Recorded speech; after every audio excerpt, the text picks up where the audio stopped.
श्रीमती निर्मला सीतारमण जी, आप बैठ जाए। माननीय सदस्य प्लीज, माननीय सदस्य प्लीज, प्लीज माननीय सदस्य प्लीज।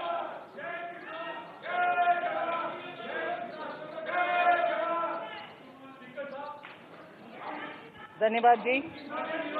ऑनरेबल आपको बोलने का मौका दूंगा बजट के बाद। माननीय वित्त मंत्री जी। Honourable speaker, I present the budget for the year 2021-2022. As introduction, Honorable Speaker, the preparation of this budget was undertaken in circumstances like never before. We knew of calamities that have affected a country or a region within a country. But what we have endured with COVID-19 through 2020 is sui generis.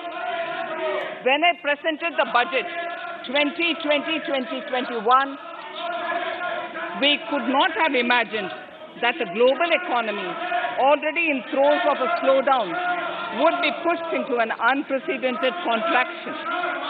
We could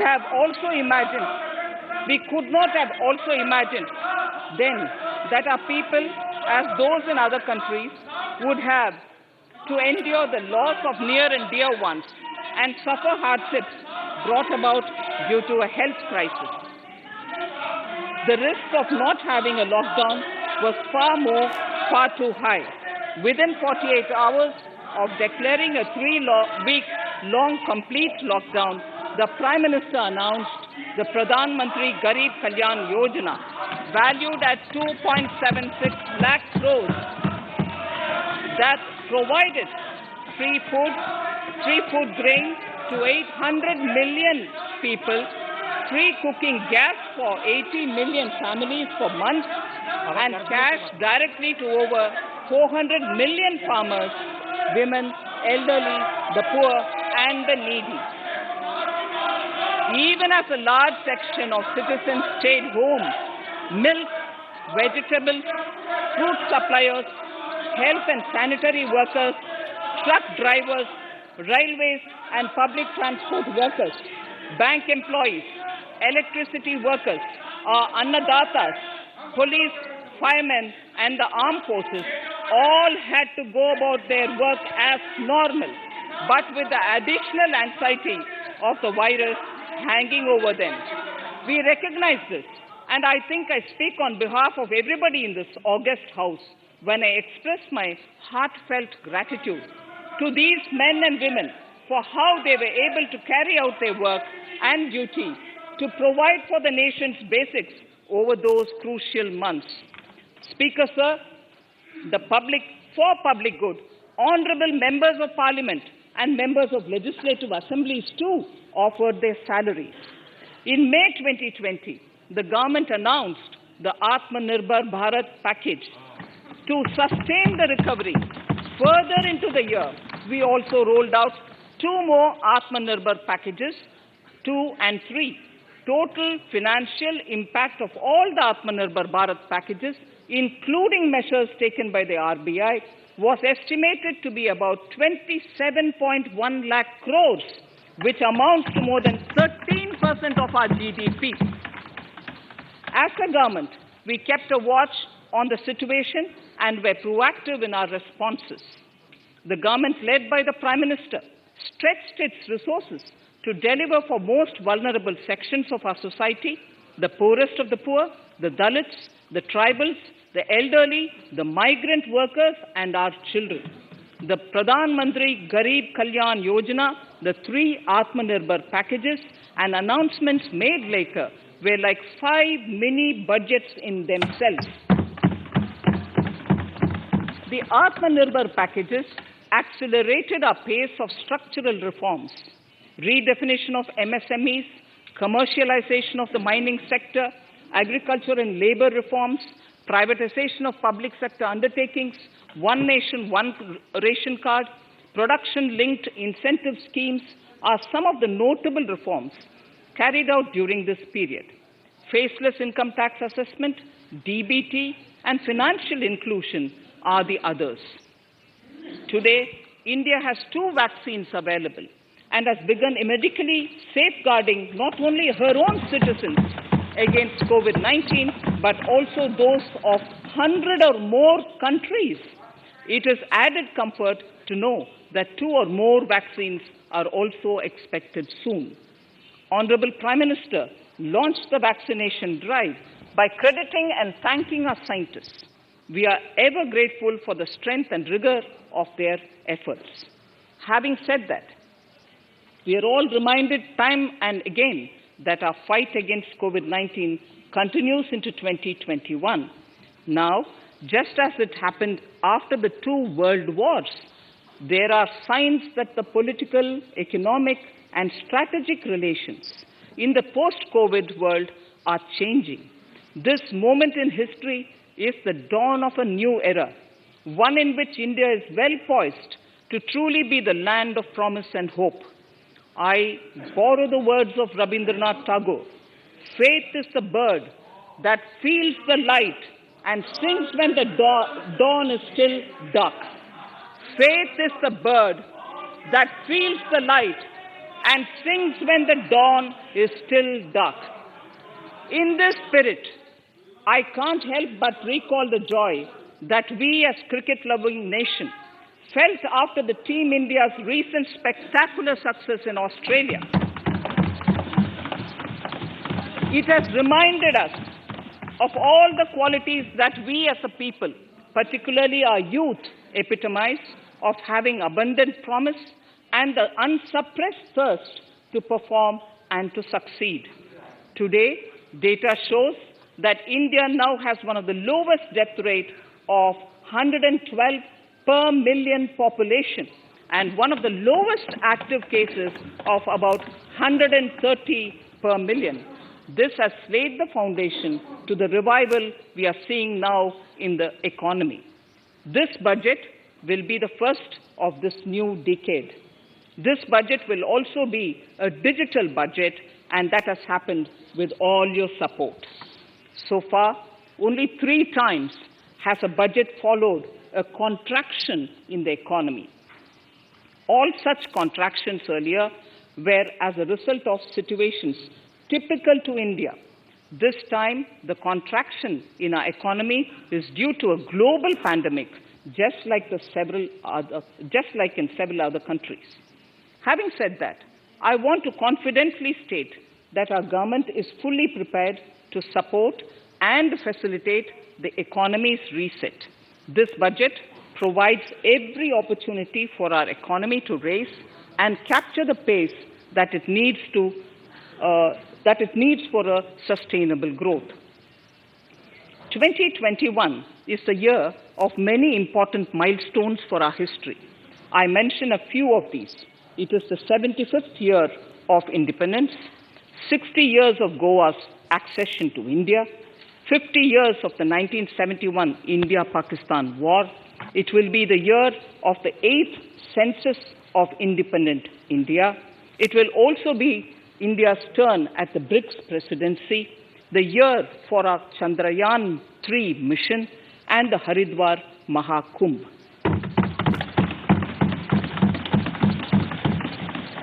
Honorable Speaker, before I commence Part A of the budget, I want to take a moment to acknowledge how isolating and distancing seemed like insurmountable challenges for a country like ours that has people coming together in times of crisis.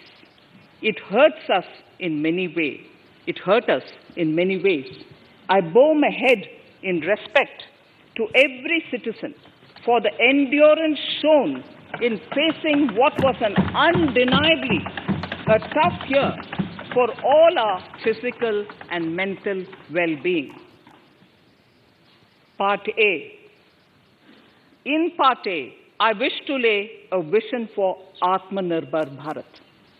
Atmanirbhar Bharat or Atmanirbharta is not a new idea. Ancient India was largely self-reliant and equally a business epicenter of the world. Atmanirbhar Bharat is an expression of the 130 crore Indians who have full confidence in their capabilities and skills. We are already part of international groupings such as the G20 and the BRICS, the Coalition for Disaster Resilient Infrastructure, and the International Solar Alliance are realities today due to India's efforts.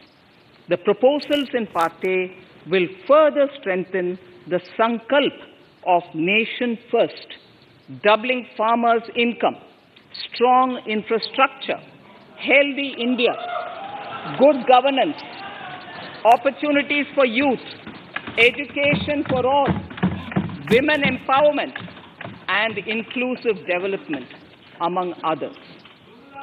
Additionally, also on the path to fast implementation are the 13 promises we had made in the budget of 2015-16, which were to materialize during the Amrit Mahotsav of 2022 on the 75th year of our independence. They too resonate with the vision of Atmanirbharta. The budget proposals for 21-22 rest on 6 pillars: health and well-being, physical and financial capital and infrastructure, inclusive development for aspirational India, reinvigorating human capital, innovation and R&D, and as 6th, minimum government and maximum governance. I now move to talking about the first pillar, health and well-being.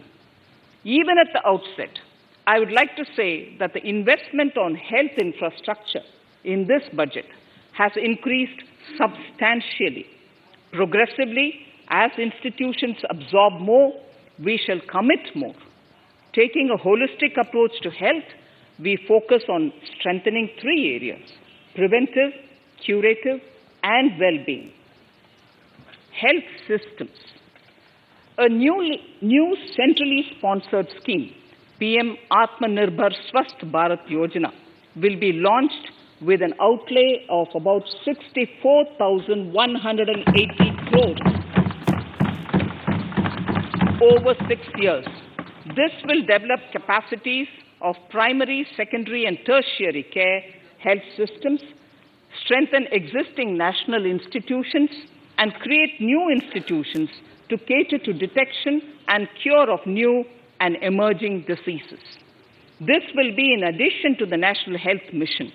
The main interventions under the scheme are support for over 17,000 rural and 11,000 urban health and wellness centers, setting up integrated public health labs in all districts, and 3,382 block public health units in 11 states, establishing critical care hospital blocks in 602 districts and 12 central institutions, strengthening of National Center for Disease Control, its 5 regional branches and 20 metropolitan health surveillance units, expansion of the integrated health information portal to all states and UTs to connect all public health labs, operationalization of 17 new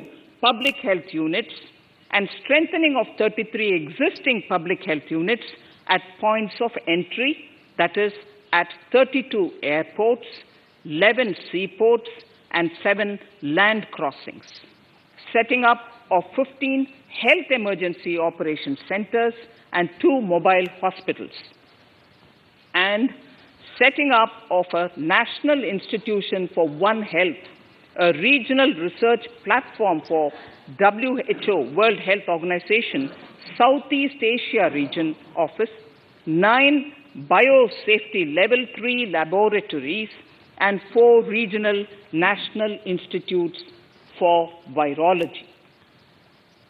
Nutrition. To strengthen nutritional content, delivery, outreach, and outcome, we will merge the supplementary nutrition program and the Poshan Abhiyan and launch the Mission Poshan 2.0.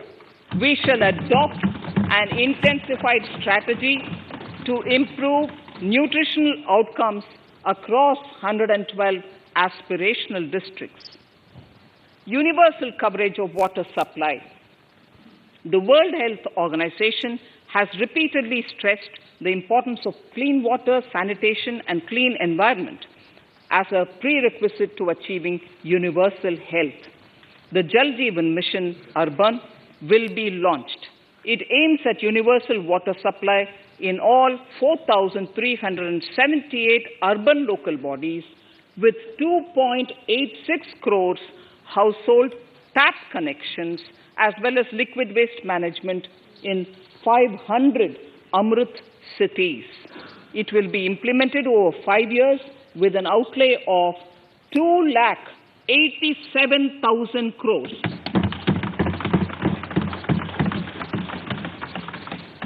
Swachh Bharat and Swasth Bharat.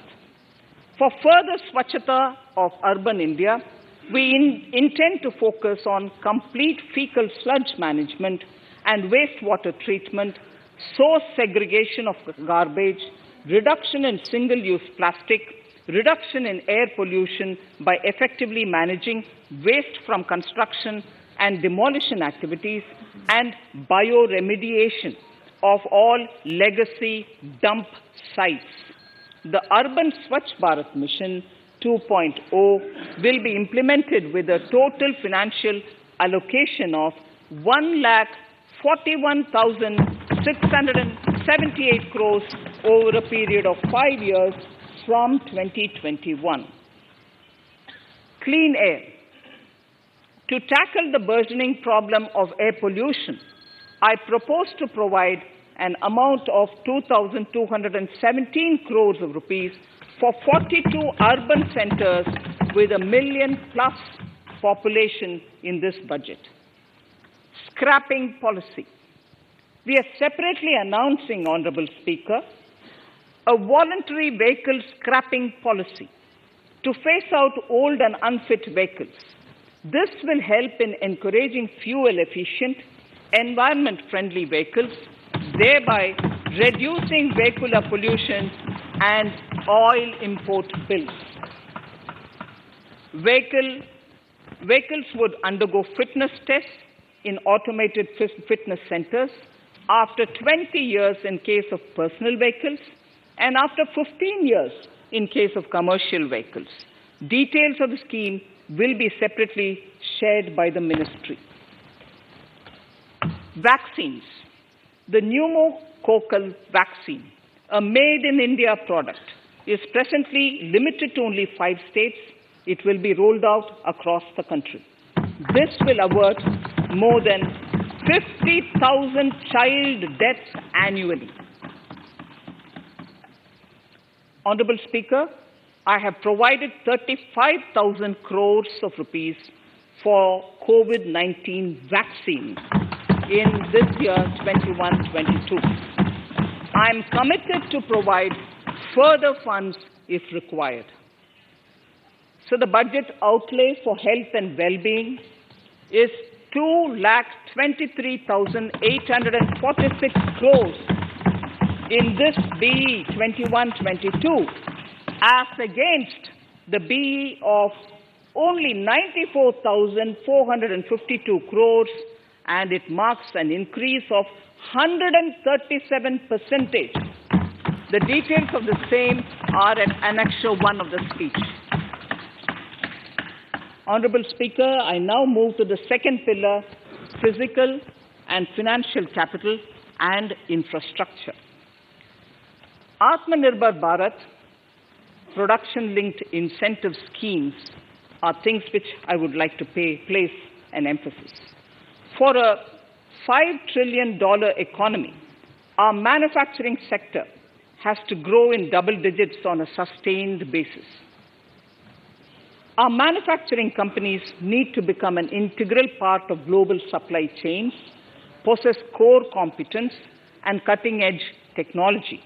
To achieve all of the above, PLI schemes to create manufacturing global champions for an Atmanirbhar Bharat have been announced for 13 sectors. For this, the government has committed nearly 1.97 lakh crores over 5 years starting this financial year. This initiative will help bring scale and size in key sectors, create and nurture global champions, and provide jobs to our youth. Textiles. To enable the textile industry to become globally competitive, attract large investments, and boost employment generation, a scheme of Mega Investment Textiles Park will be launched in addition to the PLI schemes.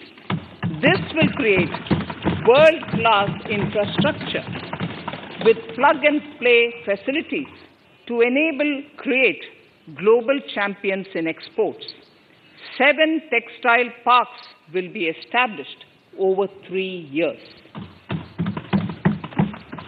Infrastructure. The National Infrastructure Pipeline, which I announced in December 2019, is the first of its kind. Whole of government exercise ever undertaken by Government of India. The NIP was launched with 6,835 projects. The project pipeline has now expanded to 7,400 projects.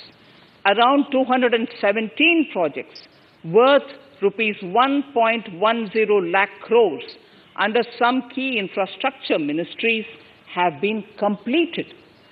The NIP is a specific target which this government is committed to achieving over the coming years. It will require major increase in funding from both the government and the financial sector.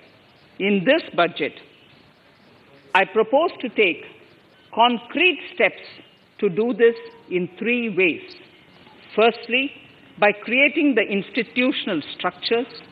Secondly, by a big thrust on monetizing assets.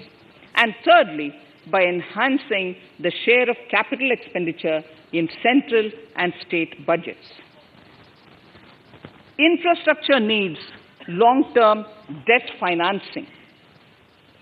A professionally managed development financial institution is necessary to act as a provider, enabler, and catalyst for infrastructure financing. Accordingly, I shall introduce a bill to set up a development financial institution.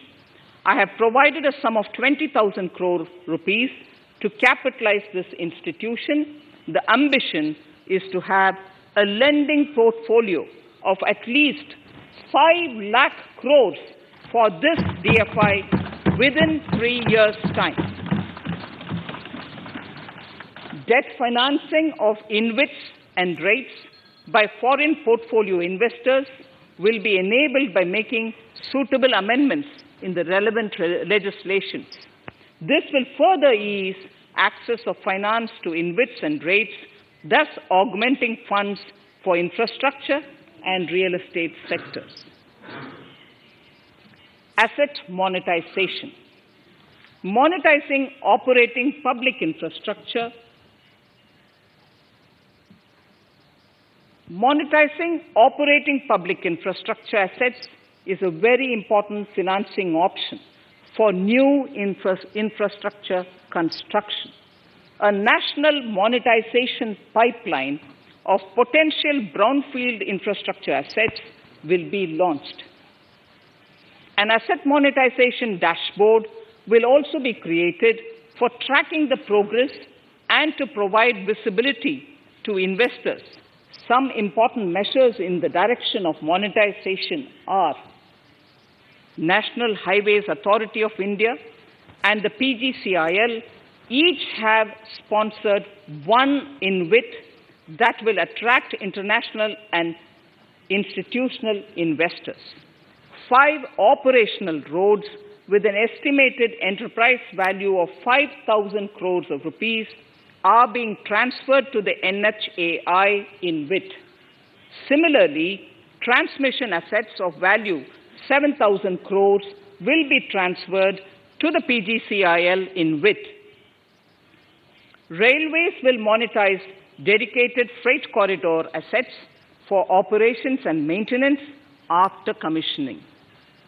A next lot of airports will be monetized for operations and management concessions. Other core infrastructure assets that will be rolled out under the asset monetization programs are NHAI operational toll roads, 2 transmission assets of PGCL, 3 oil and gas pipelines of GAIL, Gas Authority of India Limited, IOCL and HPCL, Airports Authority of India airports in Tier 2 and 3 cities, other railway infrastructure assets, warehousing assets of CPSE, such as the Central Warehousing Corporation and NAFED, among others, and sports stadiums. Sharp increase in capital budget. In the BE 2020-21, we had provided for 4.12 lakh crores for capital expenditure. It was our effort that in spite of resource crunch, we should spend more on capital, and we are likely to end this year at around 4.39 lakh crores, which I have provided in the RE of 2020-2021. For 21-22, I propose a sharp increase in capital expenditure and thus have provided 5.54 lakh crores, which is 34.5% more than the BE of 2020-2021. Of this, I have kept a sum of more than 44,000 crores in the budget head of the Department of Economic Affairs to be provided for projects, programs, or departments that show good progress in capital expenditure and are in need of further funds. Over and above this expenditure, we would also be providing more than 2 lakh crores to states and autonomous bodies for their capital expenditure. We will also work out specific mechanisms to nudge states to spend more of their budget on creation of infrastructure.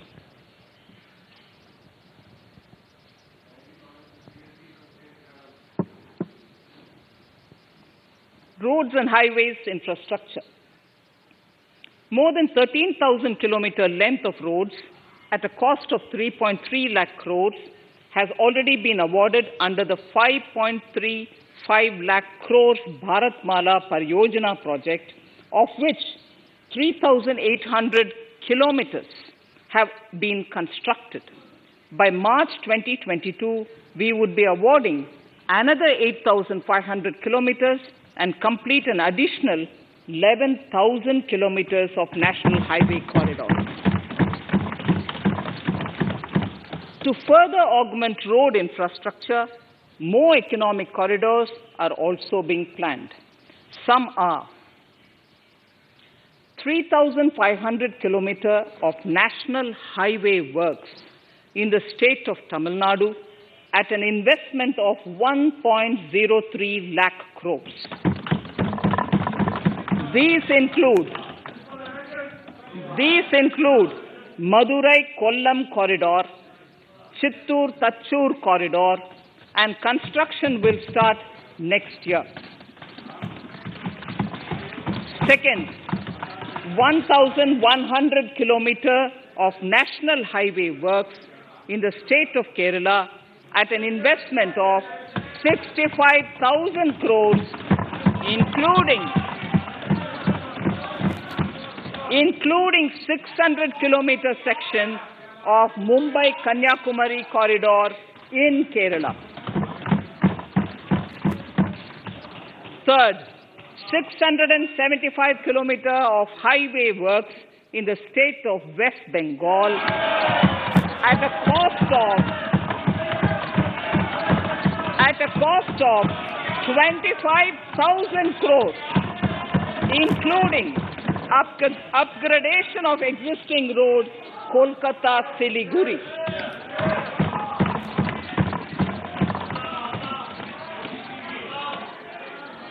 National highway works of around 19,000 crores are currently in progress in the state of Assam. Further works of more than 34,000 crores covering more than 1,300 kilometers of national highways will be undertaken in the state in the coming 3 years. Some of the flagship corridors and other important projects that would see considerable activity in 2021-22 are in Annexure 2 to my speech. I am also providing an enhanced outlay of 1,18,101 crores, 1,18,101 crores for Ministry of Road Transport and Highways, of which 1,08,230 crores is for capital, the highest ever provided. Railway infrastructure. Honorable Speaker, sir, Indian Railways have prepared a National Rail Plan for India 2030. The plan is to create a future-ready railway system by 2030. Bringing down the logistic costs for an industry is at the core of our strategy to enable Make in India. It is expected that Western Dedicated Freight Corridor and Eastern Dedicated Freight Corridor will be commissioned by June 2022.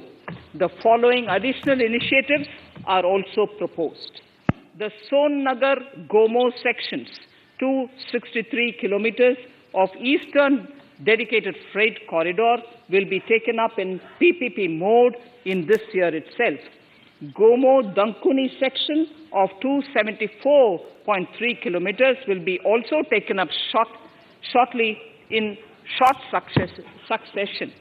We will undertake future dedicated freight corridor projects, namely East Coast Corridor from Kharagpur to Vijayawada, East-West Corridor from Bhusaval to Kharagpur to Dankuni, and North-South Corridor from Itarsi to Vijayawada.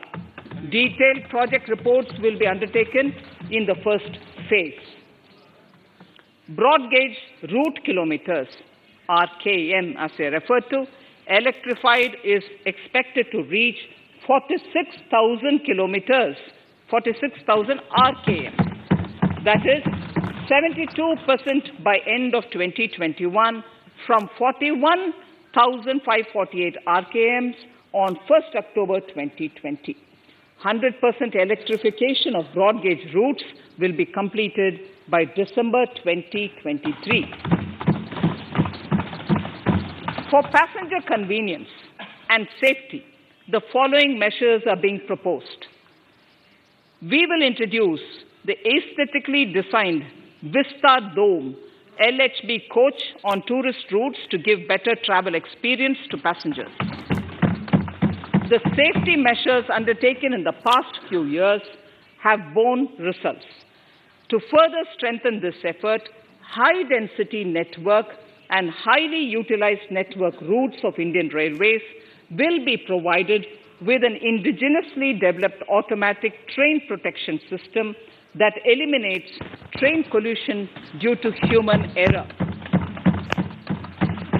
I am providing a record sum of 1,10,055 crores for railways, of which 1,07,100 crores is for capital expenditure only. Urban infrastructure. We will work towards raising the share of public transport in urban areas through expansion of metro rail networks and augmentation of city bus services. A new scheme will be launched at a cost of 18,000 crores to support augmentation of public bus transport services. The scheme will facilitate deployment of innovative PPP models to enable private sector players to finance, to acquire, to operate, and to maintain over 20,000 buses. The scheme will boost the automobile sector, provide fillip to economic growth, create employment opportunities for our youth, and enhance ease of mobility for urban residents. A total of 702 kilometers of conventional metro, is operational and another 1,016 kilometers of metro and RRTS is under construction in 27 cities. 2 new technologies, that is Metro Light and Metro Neo, will be deployed to provide metro rail systems at much lesser cost with same experience, convenience and safety in Tier 2 cities and peripheral areas of Tier 1 cities also. Central counterpart funding will be provided to Kochi Metro Railway Phase 2 of 11.5 kilometer at a cost of 1,957.05 crores. Chennai Metro Railway Phase 2 of 118.9 kilometers at a cost of 63,246 crores. Bengaluru Metro Railway Project Phase 2A and 2B of 58.19 kilometers at a cost of 14,788 crores. Nagpur Metro Rail Project Phase 2 and Nashik Metro at a cost of 5,976 crores and 2,092 crores respectively. Power infrastructure.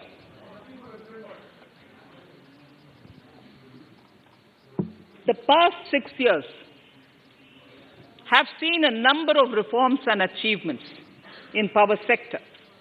We have added 139 gigawatts of installed capacity, connected an additional 2.8 crore households, and added 1.41 lakh circuit kilometers of transmission lines. The distribution companies across the country are monopolies, either government or private. There is a need to provide choice to the consumers by promoting competition. A framework will be put in place to give consumers alternatives to choose from among more than one distribution companies. I read that sentence again. A framework will be put in place to give consumers alternatives to choose from among more than one distribution company. The viability of distribution companies is a serious concern. A revamped, reforms-based, results-linked power distribution sector scheme will be launched with an outlay of 3,05,984 crores over 5 years. The scheme will provide assistance to DISCOMs for infrastructure creation, including prepaid smart metering, feeder separation, upgradation of systems, etc., tied to financial improvements. Prime Minister, while speaking at the 3rd Reinvestment Conference in November 2020, had announced plans to launch a comprehensive national hydrogen energy mission. It is now proposed to launch a hydrogen energy mission in 2021-22 for generating hydrogen from green power sources. Ports, shipping and waterways. Major ports will be moving from managing their operational services on their own to a model where a private partner will manage it for them. For the purpose, 7 projects worth more than 2,000 crores will be offered by the major ports on private-public partnership mode in FY 21-22. A scheme for promoting flagging of merchant ships in India will be launched by providing subsidy support to Indian shipping companies in global tenders floated by ministries and CPSCs. An amount of 1,624 crores will be provided over 5 years. This initiative will enable greater training and employment opportunities for Indian seafarers besides enhancing Indian companies' share in global shipping. India has enacted Recycling of Ships Act in 2019 and acceded to the Hong Kong International Convention. Around 90 ship recycling yards at Alang in Gujarat have already achieved HKC-compliant certificates. Efforts will be made to bring more ships to India from Europe and Japan. Recycling capacities of around 4.5 million light displacement ton LDT will be doubled by 2024. This is expected to generate an additional 1.5 lakh jobs for our youth. Petroleum and natural gas. Our government has kept fuel supplies running across the country without interruption during the COVID-19 lockdown period. Taking note of the crucial nature of the sector in people's lives, the following key initiatives are being announced. 1. Ujjwala scheme, which has benefited 8 crore households, will be extended to cover 1 crore more beneficiaries. We will add 100 more districts in next 3 years to the city gas distribution network. A gas pipeline project will be taken up in the Union Territory of Jammu and Kashmir. An independent gas transport system operator will be set up for facilitation and coordination of booking of common carrier capacity in all natural gas pipelines on a non-discriminatory open access basis. Financial capital.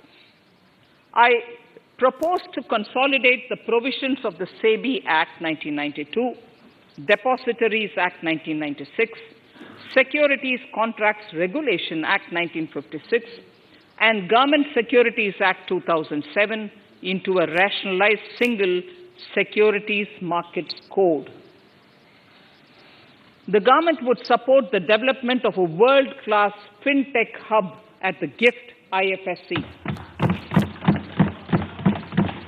To instill confidence amongst the participants in corporate bond market during times of stress and to generally enhance secondary market liquidity, it is proposed to create a permanent institutional framework. The proposed body would purchase investment-grade debt securities both in the stressed and normal times and help in the development of the bond market. In the budget 2018-19, government had announced its intent to establish a system of regulated gold exchanges in the country. For the purpose, SEBI will be notified as the regulator, and Warehousing Development and Regulatory Authority will be strengthened to set up a commodity market ecosystem arrangement, including vaulting, assaying, logistics, etc., in addition to warehousing. Towards investor protection, I propose to introduce an investor charter as a right of all financial investors across all financial products. To give a further boost to the non-conventional energy sector, I propose to provide additional capital infusion of 1,000 crores to Solar Energy Corporation of India and 1,500 crores to Indian Renewable Energy Development Agency. I propose to amend the Insurance Act 1938 to increase the permissible FDI limit from 49% to 74% in insurance companies and allow foreign ownership and control with safeguards. Under the new structure, the majority of directors on the board and key management persons would be resident Indians, with at least 50% of directors being independent directors, and specified percentage of profits being retained as general reserve. Stressed asset resolution by setting up a new structure. The high level of provisioning by public sector banks of their stressed assets calls for a measure to clean up the bank books. An asset reconstruction company limited, an asset management company would be set up to consolidate and take over the existing stressed debt and then manage and dispose of the assets to alternative investment funds and other potential investors for eventual value realization. Recapitalization of PSB. To further consolidate the financial capital capacity of PSBs, further recapitalization of 20,000 crores is proposed in 21-22. Deposit insurance. Last year, government had approved an increase in the deposit insurance cover from 1 lakh rupees to 5 lakhs for bank customers. I shall be moving amendments to DICGC Act 1961 in this session itself to streamline the provision so that if a bank is temporarily unable to fulfill its obligations, the depositors of such bank can get easy and time-bound access to their deposits to the extent of the deposit insurance cover. This would help depositors of banks that are currently under stress. To improve credit discipline, while continuing to protect the interests of small borrowers, for NBFCs with minimum asset size of 100 crores, the minimum loan size eligible for debt recovery under the Securitization and Reconstruction of Financial Assets and Enforcement of Security Interests SARFAESI Act 2002, it is proposed to be reduced from the existing level of 50 lakhs to 20 lakhs. Company matters. The decriminalization of the procedural and technical compoundable offences under Companies Act 2013 is now complete. I now propose to take up decriminalization of the Limited Liability Partnerships Act 2008. Honourable Speaker, I propose to revise the definition under the Companies Act 2013 for small companies by increasing the threshold for paid-up capital from not exceeding 50 lakh to not exceeding 2 crores and turnover from not exceeding 2 crores to not exceeding 20 crores. This will benefit more than 2 lakh companies in easing their compliance requirements. As a further measure which directly benefits startups and innovators, I propose to incentivize the incorporation of one-person companies by allowing one-person companies to grow without any restriction on paid-up capital and turnover, allowing their conversion into any other type of company at any time, reducing the residency limit for an Indian citizen to set up an one-person company from 182 days to 120 days, and allow also non-resident Indians to incorporate OPCs in India. This will be a big boost for startups. To ensure faster resolution of cases, the NCLT framework will be strengthened, e-court system shall be implemented, and alternate methods of debt resolution and special framework for MSMEs shall be introduced. During the coming fiscal, we will be launching data analytics, artificial intelligence, machine learning driven MCA 2.1 version to MCA 21 version 3.0. MCA 21 version 3.0. This version 3.0 will have additional modules for e-scrutiny, e-adjudication, e-consultation, and compliance management. Disinvestment and strategic sale. In spite of COVID-19, we have kept working towards strategic disinvestment.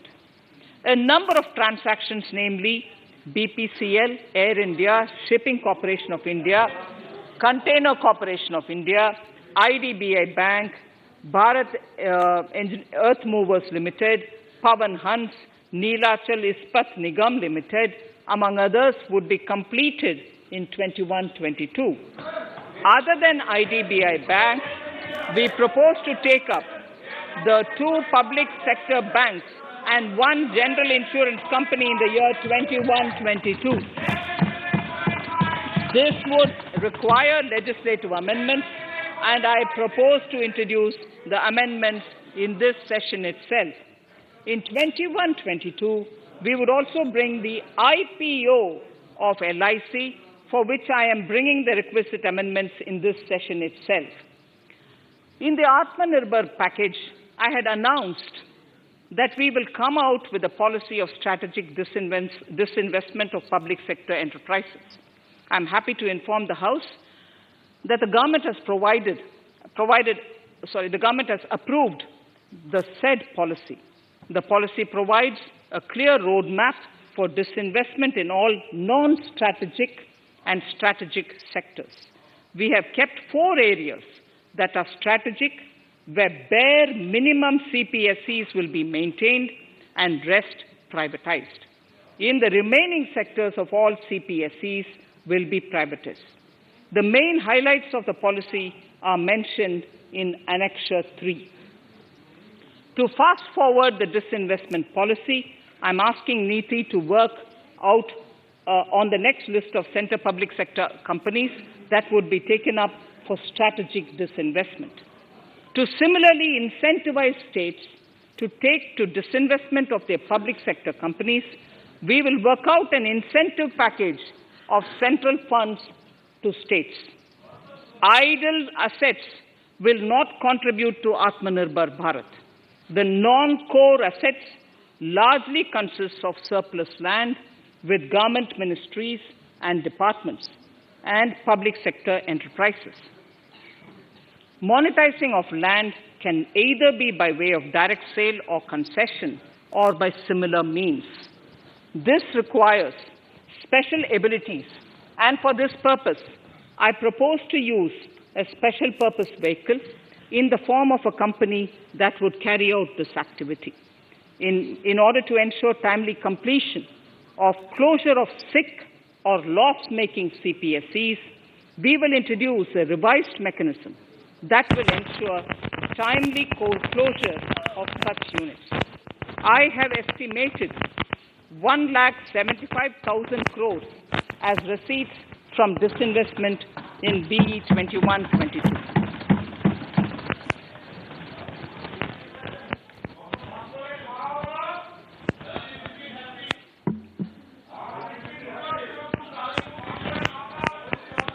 Government financial reforms. Under the Treasury Single Account, the TSA system, autonomous bodies directly draw funds from the government's account at the time of actual expenditure, saving interest costs. We will extend the TSA system for universal application from 21-22.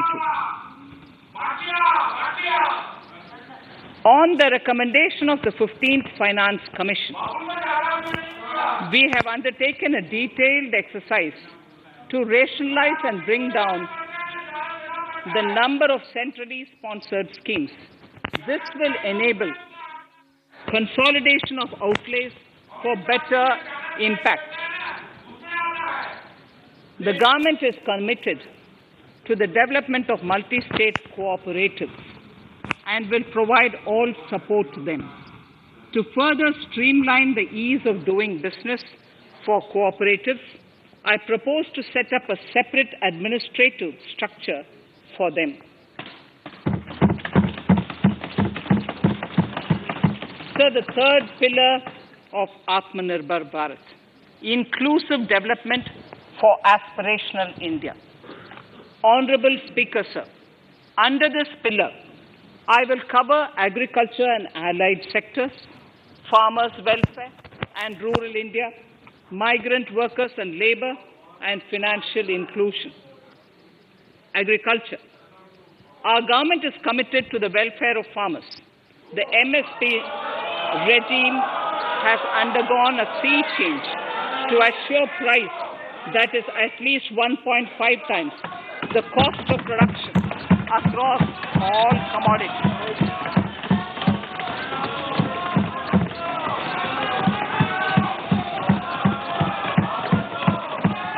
The procurement has also continued to increase at a steady pace. This has resulted in increase in payment to farmers substantially. In case of wheat, a total amount paid to farmers in 2013-14. Honorable Speaker, sir, the data that I give now is important for all honorable members to kindly hear. In case of wheat, the total amount paid to farmers in 2013-14 was 33,874 crores. In 2019-20, it was 62,802 crores.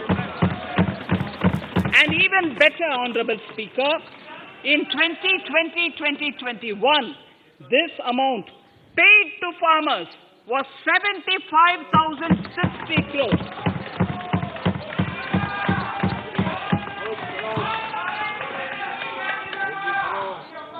Honorable Speaker, again an important fact, the number of wheat growing farmers that were benefited increased in 2020-21 to 43.36 lakhs compared to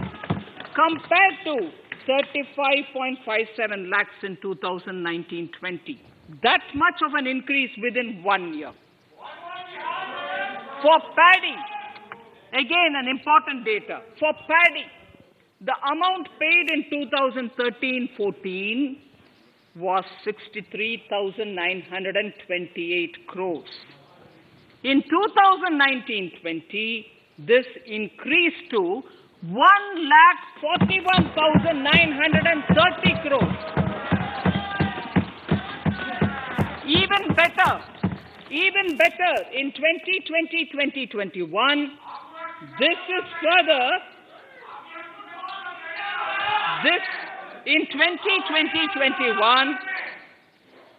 in 2020-21, this is further estimated, and I'm saying this is further estimated because the procurement is ongoing, and therefore I can't give you the final figure.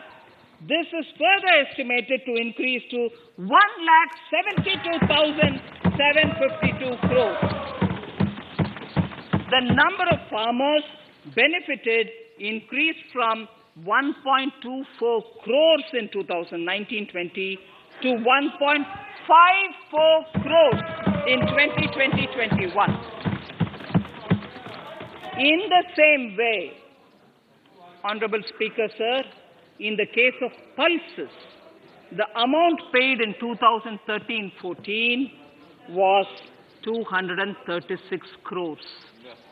In 2019-20, this was increased to 8,285 crores. Now in 2021, it is at 10,530 crores. More than 40 times increase from 2013-14. The receipts to cotton farmers have seen a stupendous increase from 90 crores in 2013-14 to 25 25,974 crores I'm giving you data as of 27th January 2021. This is bound to increase. From 90 crores for cotton farmers in 2013-14 to 25,974 crores in 2021. All the details in complete narration is available in Annexure 4 to my speech. Early this year, Honorable Prime Minister had launched the Swamitva scheme. Under this, a record of rights is being given to property owners in villages. Up till now, about 1.80 lakh property owners in 1,241 villages have been provided cards. I propose during 21-22 to extend this to cover all states and union territories. To provide adequate credit to our farmers, I have enhanced the agricultural credit target to 16.5 lakh crores in this year. We will focus on ensuring increased credit flow to animal husbandry, Pashupalan, dairy, and to Matsyakar, to the fisheries. We are enhancing the allocation to the Rural Infrastructure Development Fund from 30,000 crores to 40,000 crores. The Micro Irrigation Fund, with a corpus of 5,000 crores, has been created under NABARD. I propose to double it by augmenting it by another 5,000 crores. To boost value addition in agriculture and allied products and their exports, the scope of Operation Green Scheme, that is presently applicable to only tomatoes, onions, and potatoes, will be enlarged to include 22 perishable crops. Around 1.68 lakh crore farmers, around 1.68 crore farmers are registered, and 1.14 lakh crores of rupees trade value has been carried out through e-NAMs, the National Agricultural Market. Keeping in view the transparency and the competitiveness that e-NAM has brought into the agricultural market, 1,000 more mandis will be integrated with e-NAM. Honorable Speaker, sir, with all this, the Agricultural Infrastructure Fund would be made available to the APMCs for augmenting their infrastructure facilities.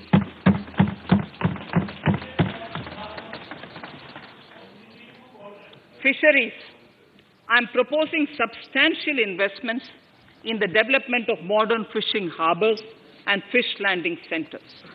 To start with, 5 major fishing harbors, Kochi, Chennai, Visakhapatnam, Paradip, and Petua Ghat, will be developed as hubs for economic activity.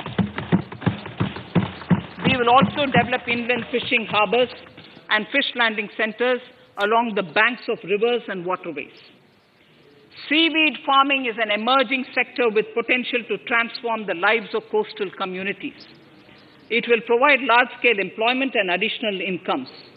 To promote seaweed farming and cultivation, I propose a multi-purpose seaweed park to be established in Tamil Nadu.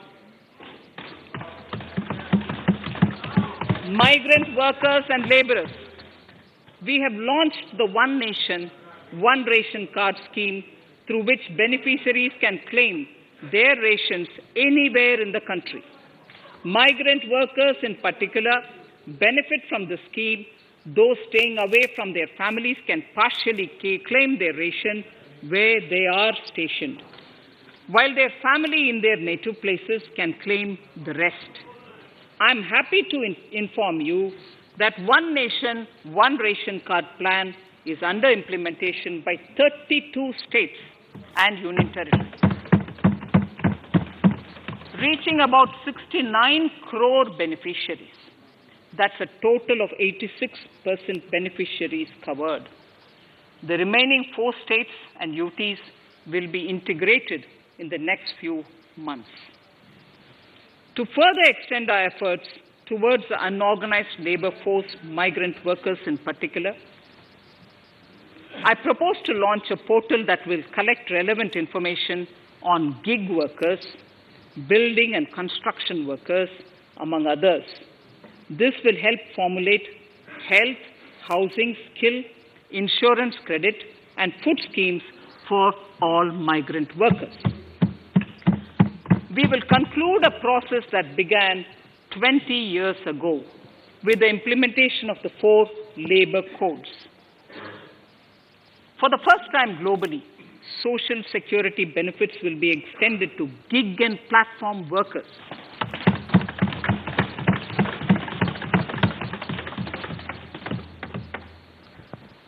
Minimum wages will apply to all categories of workers, and they will all be covered by the Employees State Insurance Corporation. Women will be allowed to work in all categories and also in the night shifts with adequate protection. At the same time, compliance burden on employers will be reduced with a single registration and licensing and online returns. Financial inclusion. To further facilitate credit flow under the scheme of Stand Up India for the scheduled castes and scheduled tribes and also women, I propose to reduce the margin money requirement from 25% to 15% only, and to also include loans for activities in allied sectors in allied activities in agriculture. We have taken a number of steps to support the MSME sector. In this budget, I have provided 15,700 crores to this sector, more than double of the last year's BE. Honorable Speaker, sir, I now go to the 4th pillar, reinvigorating human capital. The national education policy announced recently has had good reception. In school education, more than 15,000 schools will be qualitatively strengthened to include all components of the national education policy. They shall emerge as exemplar schools in their regions, hand-holding and mentoring other schools to achieve the ideals of policy. 100 new Sainik schools will be set up in partnership with NGOs, private schools, and states. Higher education. In Budget 2019-20, I had mentioned about the setting up of a higher education commission in India. We would be introducing the legislation this year to implement the same. It will be an umbrella body having 4 separate vehicles for standard setting, accreditation, regulation, and funding.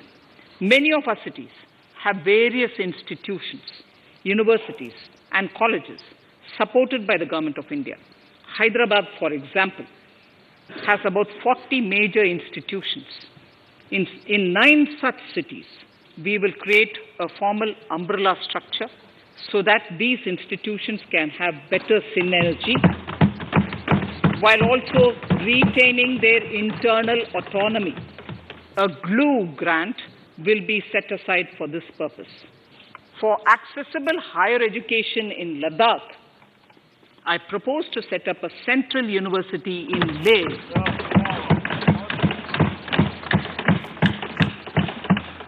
The other important projects to be taken up as a part of the NEP are listed in Annexure 5. Scheduled caste and scheduled tribes welfare. We have set ourselves a target of establishing 750 Eklavya model residential schools in our tribal areas. I propose to increase the unit cost of each such school from 20 crores, which is what it is now, to 38 crores, and for hilly and difficult areas to 48 crores. This would help creating robust infrastructure facilities for our tribal students.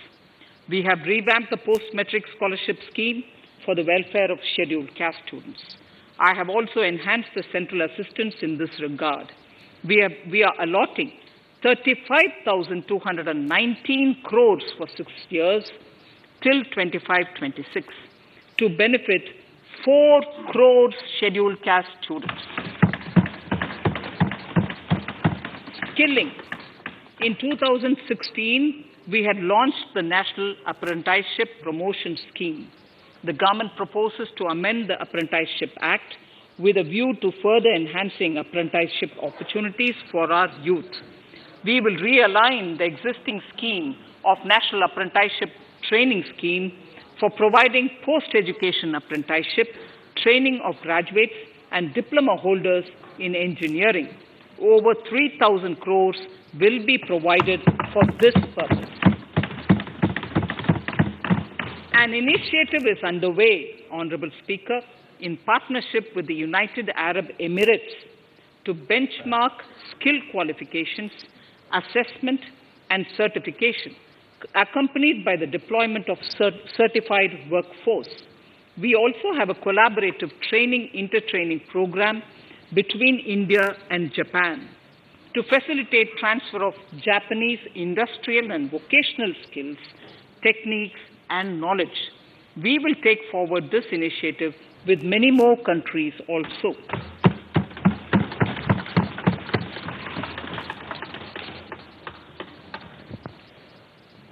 Innovation and R&D. In my budget speech of 2019, I had announced the National Research Foundation. We have now worked out the modalities, and the NRF outlay will be of 50,000 crores over 5 years. It will ensure that the overall research ecosystem in the country is strengthened with focus on identified national priority thrust areas. There has been a manifold increase in digital payments in the recent past. To give a further boost to digital transactions, I earmarked 1,500 crores for a proposed scheme that will provide financial incentive to promote digital mode of payment. We will undertake a new initiative, National Language Translation Mission. This will enable the wealth of governance and policy-related knowledge on the Internet being made available in major Indian languages.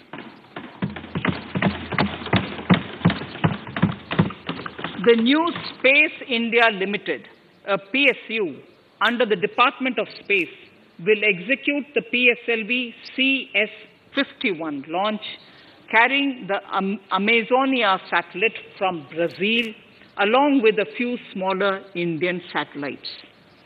As part of the Gaganyaan mission activities, 4 Indian astronauts are being trained on generic spaceflight aspects in Russia. The first unmanned launch is slated for December 2021. Our oceans are a storehouse of living and non-living resources. To better understand this realm, we will launch a deep ocean mission with a budget outlay of more than 4,000 crores over 5 years. This mission will cover deep ocean survey exploration and projects for the conservation of deep sea biodiversity. I come to the 6th pillar, Honorable Speaker, minimum government, maximum governance. Honorable Speaker, sir, this is the last of the 6 pillars. This will outline plans for reforms in one of our core principles of minimum government, maximum governance. We have taken a number of steps to bring reforms in tribunals in the last few years for speedy delivery of justice. Continuing with the reforms process, I now propose to take further measures to rationalize the functioning of tribunals. We have introduced the National Commission for Allied Healthcare Professionals Bill in Parliament. National Commission for Allied Healthcare Professionals Bill in the Parliament, with a view to ensure transparent and efficient regulation of 56 allied healthcare professionals. Additionally, to bring about transparency, efficiency, and governance reforms in the nursing profession, the National Nursing and Midwifery Commission Bill will be introduced by the government for passing. To have ease of doing business for those who deal with government or CPSEs, and carry out contracts, I propose to set up a conciliation mechanism and mandate its use for quick resolution of contractual disputes. This will instill confidence in private investors and contractors. Honorable Speaker, sir, the forthcoming census could be the first digital census in the history of India.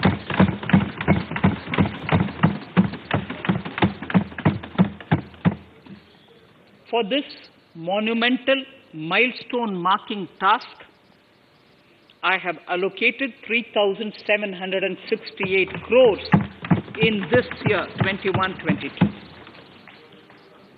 Honorable Speaker, Goa is celebrating the Diamond Jubilee year of the state's liberation from Portuguese rule. From the Government of India's side, I propose to grant 300 crores to the Government of Goa for the celebration. I propose to provide 1,000 crores for the welfare of tea workers, especially women and children in Assam and West Bengal. A special scheme will be devised for the same.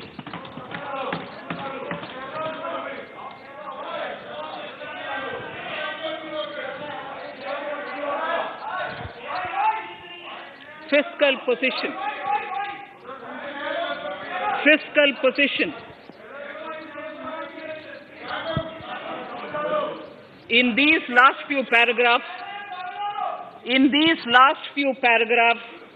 of part A of my speech, I draw the attention of this august House to the fact that at the beginning of the current financial year, the pandemic's impact on the economy resulted in a weak revenue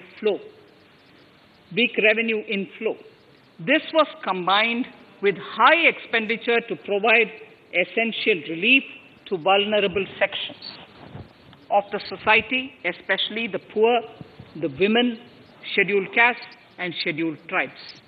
Unlike many other countries, we opted for a series of medium-sized packages during the pandemic so that we could calibrate and target our response according to the evolving situation.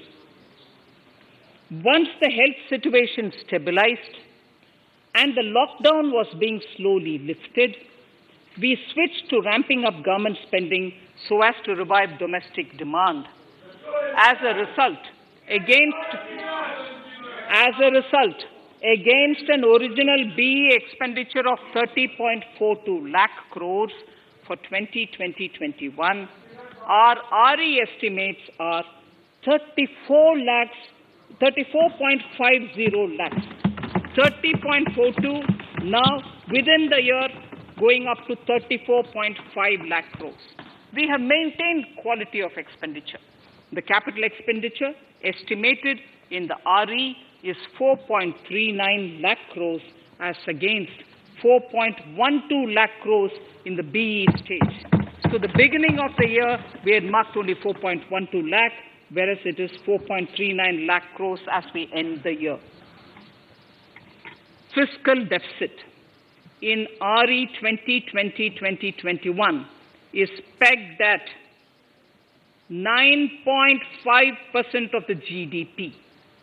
Fiscal deficit in RE 2020 to 2021 is pegged at 9.5% of GDP.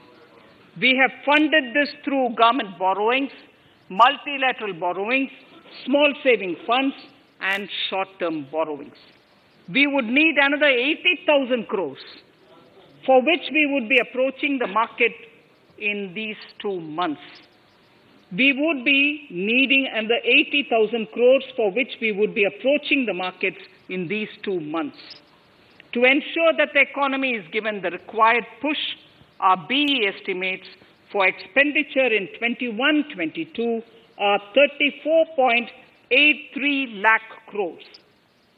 This includes 5.54 lakh crores as capital expenditure, an increase of 34.5% over the BE figure of 2020-2021. The fiscal deficit in BE 21-22 is estimated to be 6.8% of the GDP. The gross borrowing from the market for the next year would be around 12 lakh crores. We plan to continue with our path of fiscal consolidation and intend to reach the fiscal deficit level below 4.5% of the GDP by 2025-2026, with a fairly steady decline over the period. We hope to achieve the consolidation by first increasing the buoyancy of tax revenue through improved compliance, and secondly, by increased receipts from monetization of assets, including public sector enterprises and land. The Contingency Fund of India is being proposed to be augmented. The Contingency Fund of India is being proposed to be augmented from 500 crores to 30,000 crores through finance bill. In accordance with the views of the 15th Finance Commission, we are allowing a normal ceiling of net borrowing for the states at 4% of GSDP for the year 21-22. A portion of this ceiling will be earmarked to be spent on incremental capital expenditure. Additional borrowing ceiling of 0.5% of the GSDP will also be provided subject to conditions. States will be expected to reach a fiscal deficit of 3% of GSDP by 2023-24 as recommended by the 15th Finance Commission. In the July 2019-20 budget, I introduced the Statement 27 on extra budgetary resources. It disclosed the borrowings of the government agencies that went towards funding Government of India schemes and whose repayment burden was on the government. In my 2020-21 budget, I enhanced the scope and coverage of that statement by including the loans provided by government to the FCI, the Food Corporation of India. Taking a step further in this direction, I propose to discontinue the NSSF loan to FCI for food subsidy, and accordingly, budget provisions have been made in RE 2020-21 and in the BE 2021-22. The extra budgetary resource details are at Annexure 6. We know that the FRBM Act mandates fiscal deficit of 3% of GDP to be achieved by 31st March 2020-2021. The effect of this year's unforeseen and unprecedented circumstances has necessitated the submission of a deviation statement under Sections 4 of Subclause 5 and Section 7, Subclause 3b of the FRBM Act, which I am laying on the table of the House as part of the FRBM documents. Towards achieving central government fiscal deficit along the broad path that I have already indicated, I will be introducing an amendment to the FRBM Act. Honourable Speaker, on the 9th of December 2020, the 15th Finance Commission submitted its final report covering the period 2021 to 2026 to the Rashtrapati Ji. The government has laid the Commission's report along with the explanatory memorandum in the Parliament, retaining the vertical shares of the states at 41%. We recognize our commitment to fiscal federalism and propose, therefore, to adhere to this recommendation. Jammu and Kashmir in the 14th Finance Commission was entitled to get devolution being a state. Now the funds of the UTs of Jammu Kashmir and Ladakh would be provided by the centre. I have also provided, on the Commission's recommendation, 1,18,452 crores as revenue deficit grant to 17 states in 21-22, as against 74,340 crores to 14 states in 2020-21. Honorable Speaker, I would now move to Part B of my speech.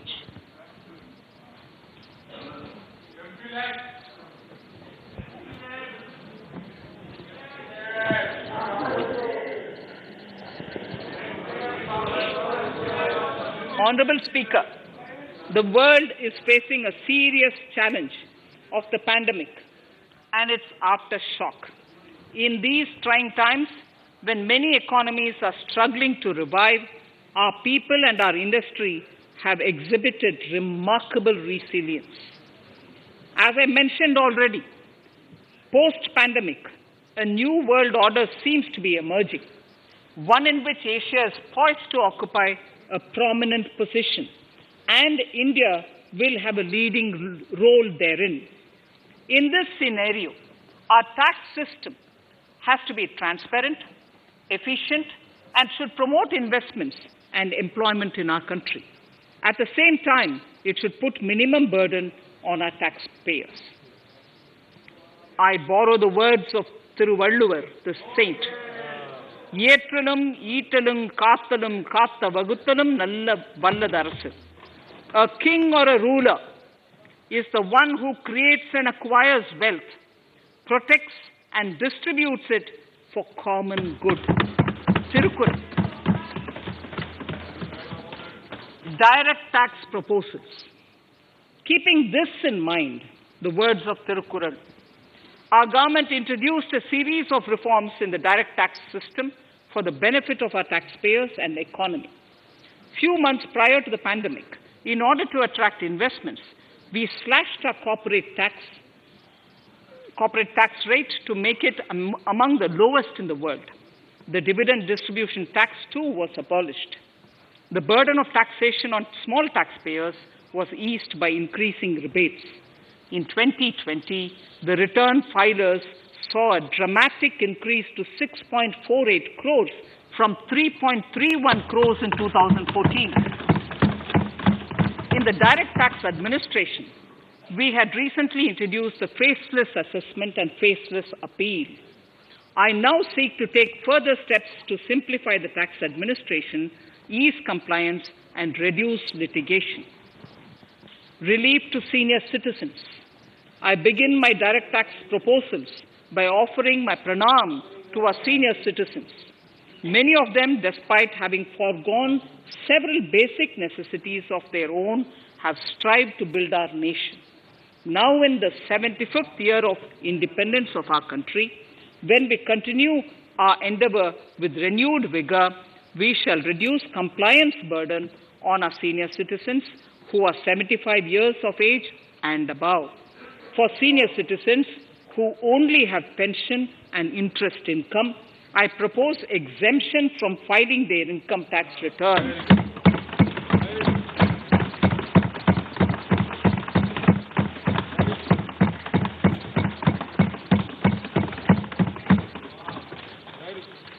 The paying bank will deduct the necessary tax on their income. Reduction in time for income tax proceedings. This is a very key announcement, if you are asking. Honorable Speaker, presently an assessment can be reopened up to 6 years and in serious tax fraud cases for up to 10 years. As a result, taxpayers have to remain under uncertainty for a very long time. I therefore propose to reduce this time limit for reopening of assessments to 3 years from the present 6 years.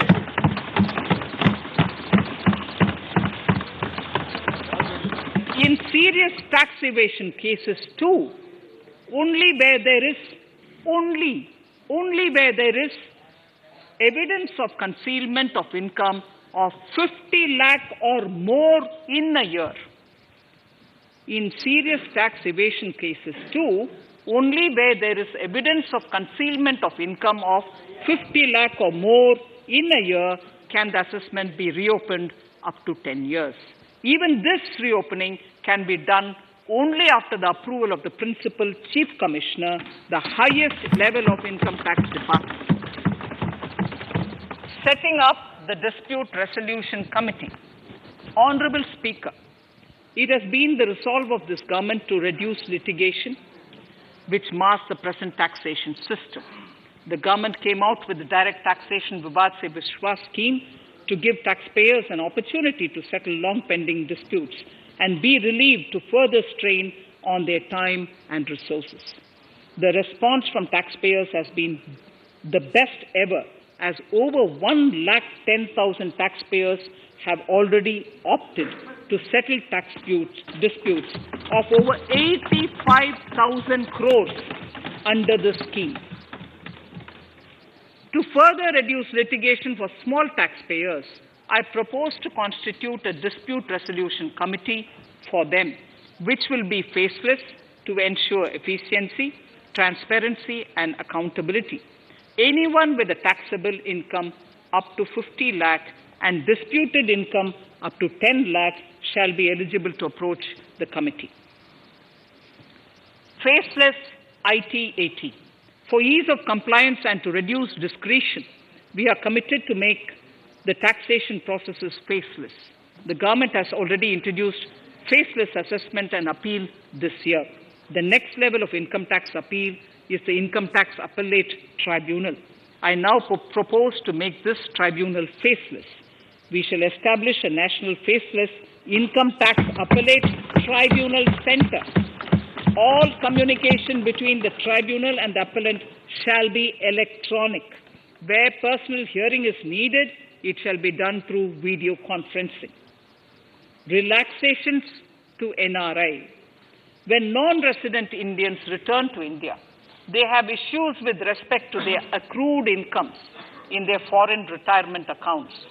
This is usually due to mismatch in taxation period. They also face difficulties in getting credit for Indian taxes in foreign jurisdictions. I propose to notify rules for removing their hardship of double taxation. Exemption from audit. Currently, if your turnover exceeds 1 crore, you have to get your accounts audited. In February 2020 budget, I had increased the limit for tax audit to 5 crores for those who carry out 95% of their transactions digitally. To further incentivize digital transactions and to reduce compliance burden, I propose to increase this limit for tax audit for such persons from 5 crores to 10 crores. Relief for dividend. In the previous budget, I had abolished the dividend distribution tax in order to incentivize investment. Dividend was made taxable in the hands of shareholders. Now, in order to provide ease of compliance, I propose to make dividend payment to rate and InvIT exempt from TDS. Further, as the amount of dividend income cannot be estimated correctly by the shareholders for paying advance tax, I propose to provide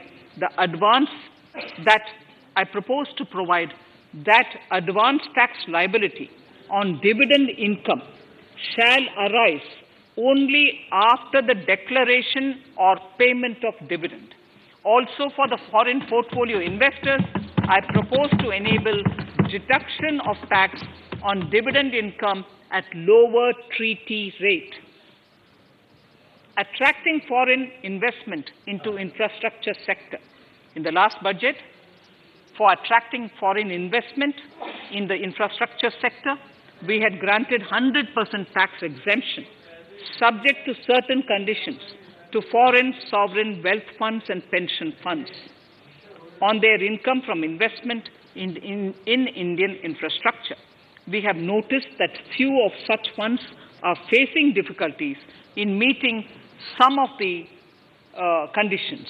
In order to ensure that a large number of funds invest in India, I propose to relax some of these conditions relating to prohibition on private funding, restriction on commercial activities, and direct investment in infrastructure. In order to allow funding of infrastructure by issue of zero-coupon bonds, I propose to make notified infrastructure debt funds eligible to raise funds by issuing tax-efficient zero-coupon bonds. Affordable housing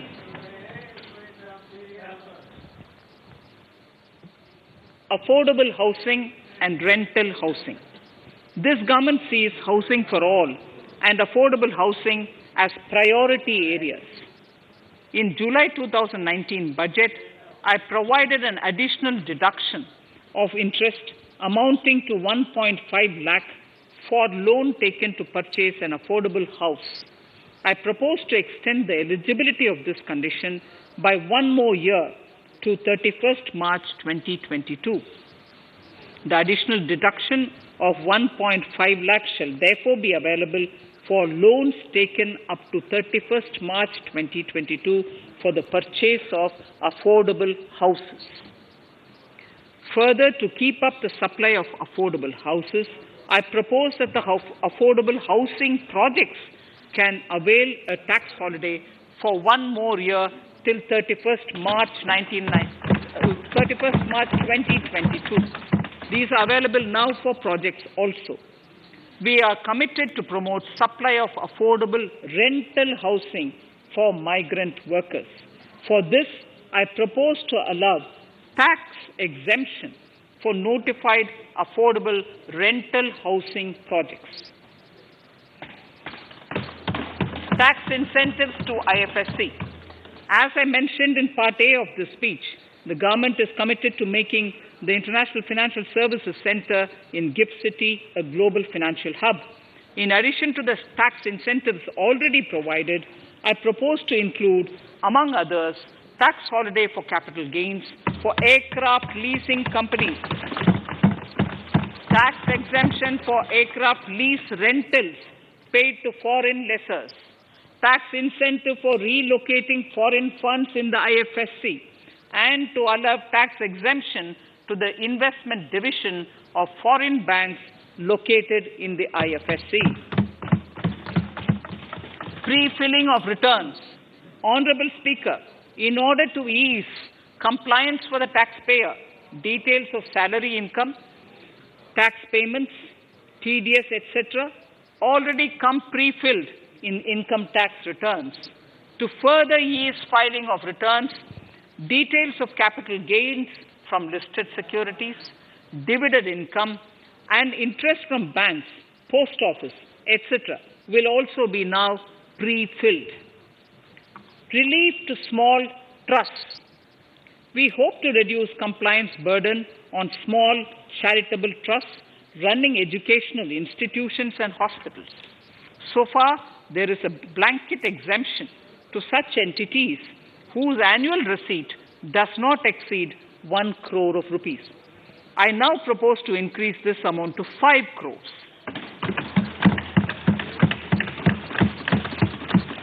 Labor welfare. We have noticed that some employers deduct the contribution of employees toward provident funds, superannuation funds, and other social security funds, but do not deposit these contributions within the specified time. For these employees, this means a loss of interest or income. In cases where an employer later becomes financially unviable, non-deposit results in a permanent loss for the employees. In order to ensure that employees' contributions are deposited on time, I reiterate that the late deposit of employees' contribution by the employer will not be allowed as deduction to the employer.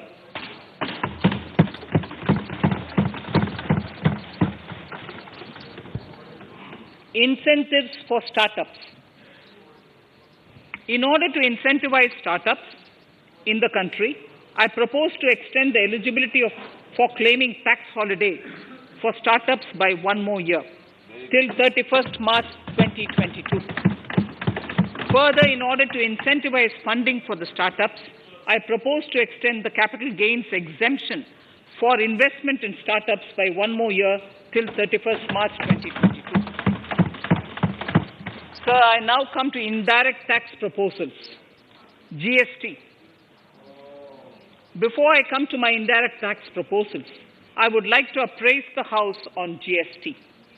The GST is now 4 years old, and we have taken several measures to further simplify it. Some of the measures include nil return through SMS, quarterly return and monthly payment for small taxpayers, electronic invoice system, validated input tax statements, pre-filled editable GST return, and staggering of returns filing. The capacity of GST and system has also been enhanced. We have also deployed deep analytics and artificial intelligence to identify tax evaders and fake billers and launched special drives against them. The results speak for themselves. We have made record collections in the last few months. The GST Council has painstakingly thrashed out thorny issues. As chairperson to the Council, I want to assure this House that we shall take every possible measure to smoothen the GST further and to remove anomalies such as inverted duty structure. Custom duty rationalization. Our custom duty policy should have the twin objective of promoting domestic manufacturing and helping India get on to global value chain and export better. The thrust now has to be on easy access to raw materials and exports of value-added products. Towards this, last year, we started overhauling the customs duty structure, eliminating 80 outdated exemptions. I also thank everyone who responded overwhelmingly to a crowdsourcing call for suggestions on this revamp. I now propose to review more than 400 old exemptions this year. I repeat, I now propose to review more than 400 old exemptions this year. We will conduct this through extensive consultations, and from 1st October 2021, we will put in place a revised customs duty structure free of distortions. I also propose that any new customs duty exemptions, therefore, henceforth will have validity up to 31st March following 2 years from the date of the issue. Electronic and mobile phone industry. Domestic electronic manufacturing has grown rapidly. We are now exporting items like mobiles and chargers. For greater domestic value addition, we are withdrawing a few exemptions on part of chargers and sub-parts of mobiles. Further, some parts of mobiles will move from nil rate to a moderate 2.5%. Iron and steel. MSMEs and other user industries have been severely hit by a recent sharp rise in iron and steel prices. Therefore, we are reducing customs duty uniformly to 7.5% on semis, flats, and long products of non-alloy, alloy, and stainless steels. To provide relief to metal recyclers, mostly MSMEs, I am exempting duty on steel scrap for a period up to 31st March 2022. Further, I am also revoking ADD and CVD on certain steel products. Also, to provide relief to copper recyclers, I am reducing duty on copper scrap from 5% to 2.5%. Textiles. The textile sector generates employment and contributes significantly to the economy.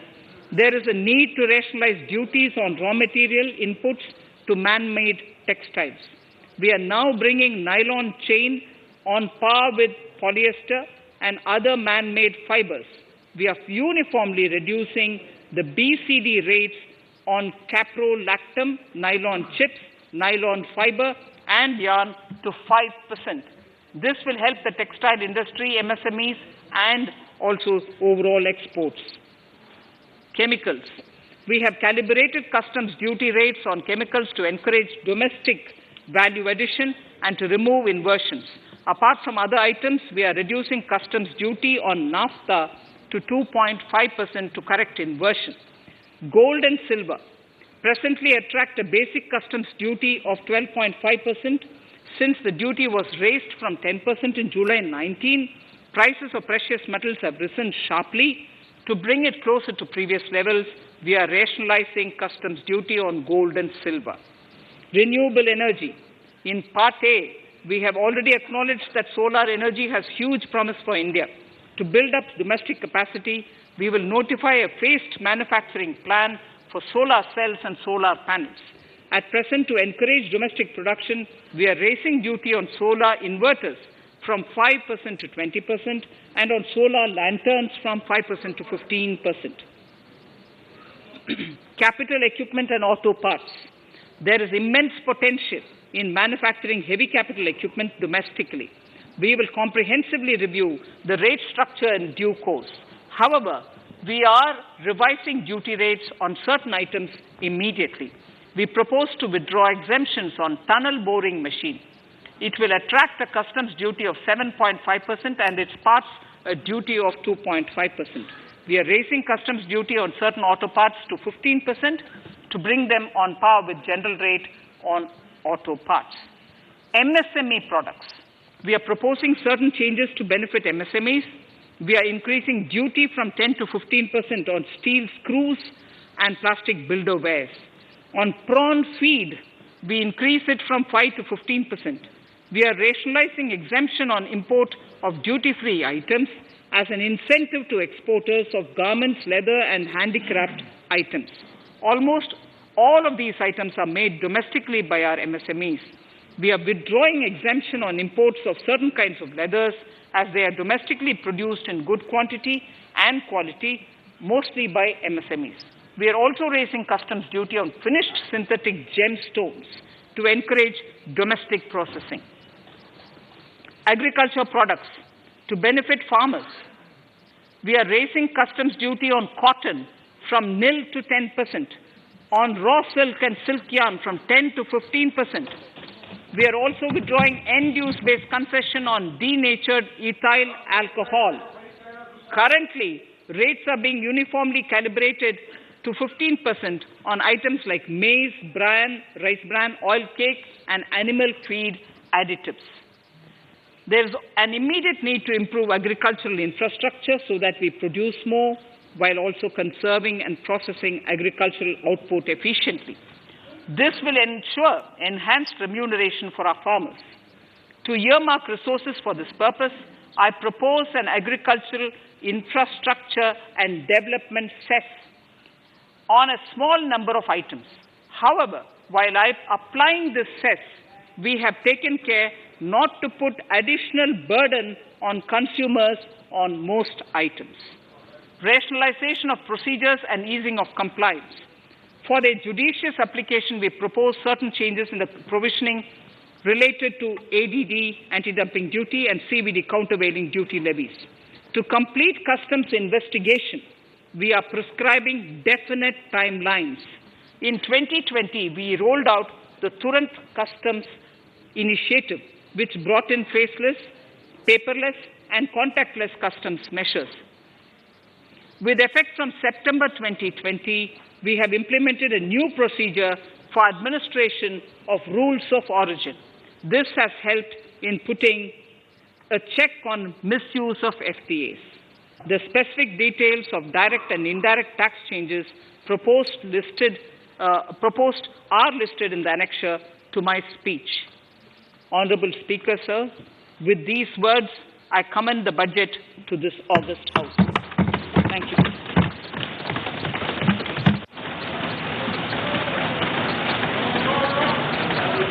Item number 1. Mani Mantri ji, item number 1. Sorry, I don't have it with me. Sir, I wish to place on table the 15th Finance Commission report.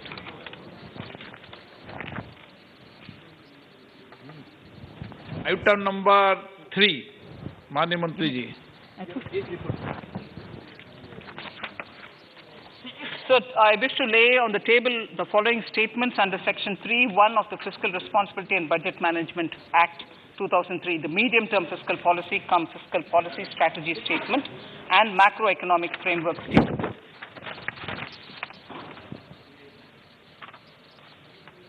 Item number 4. So I wish to seek your permission to move for leave to introduce the Finance Bill 2021.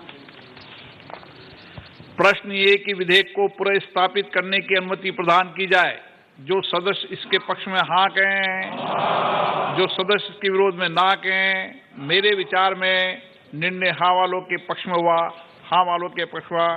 माननीय मंत्री जी विधेयक को पुनर्स्थापित करें। Shri Prahlad Joshi ji. With your permission, I rise to present the 18th report of Business Advisory Committee. माननीय सदस्यगण, माननीय वित्त मंत्री जी के बजट भाषण की प्रतियां प्रकाशक फलक पर उपलब्ध है। सदस्य अपनी प्रति प्रकाशन फलक से प्राप्त कर सकते हैं। माननीय सदस्यगण, जैसा कि आपको समाचार 2 के माध्यम से पहले सूचित किया जा चुका है कि बजट की प्रतियां आपको मेंबर्स पोर्टल के माध्यम से उपलब्ध कराई जा रही है। सभा की कार्रवाई मंगलवार दिनांक 2 फरवरी 2021 को दोपहर 4 बजे तक के लिए स्थगित की जाती है।